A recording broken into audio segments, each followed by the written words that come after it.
In Part 4 of our Biases of the Mind series, we will discuss the anchoring bias.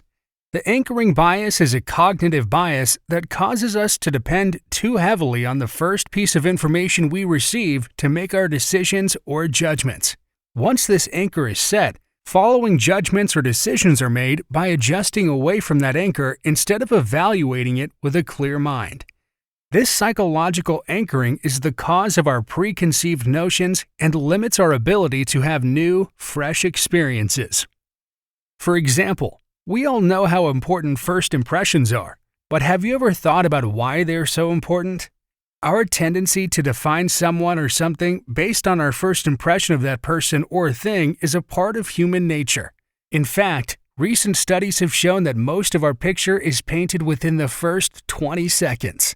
This is the anchoring bias in full force. Within the first few minutes of meeting someone, we paint a picture of who that person is or what that person is like in our minds. But the thing is, it's quite impossible to accurately judge someone's character or to judge the worthiness of anything for that matter within the first few minutes of our encounter. And because the anchoring bias is so powerful, it takes an unbelievable amount of evidence for us to modify our initial view of that person or thing, even though we've likely been wrong about them all along. This is why first impressions are so important, because they become the foundation which is built upon to create our understanding. The anchoring bias doesn't only apply to people or things, but it also applies to things like numerical values. For example, imagine you are searching for a new home when you finally come across the one of your dreams. So you dial up the real estate agent in charge of selling the home to receive an estimate on the price. "I can sell you the home for $350,000, says the agent. Baffled by the expensive offer, you make a counteroffer. "I can't pay that much. I can offer you $250,000 max, you say to the agent. "Sold," the agent replies. The real estate agent has used the anchoring bias against you.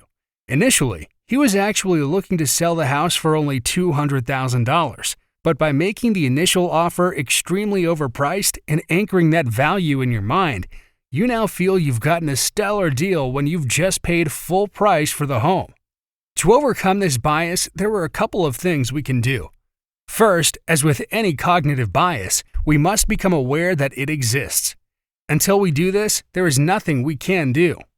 Secondly, and for this bias in particular, we can consciously delay our decision-making process and seek additional information to formulate our final opinion.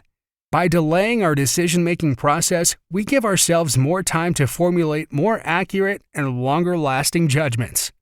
Consider subscribing if you enjoyed the video. See you next Sunday for Part 5 of the series.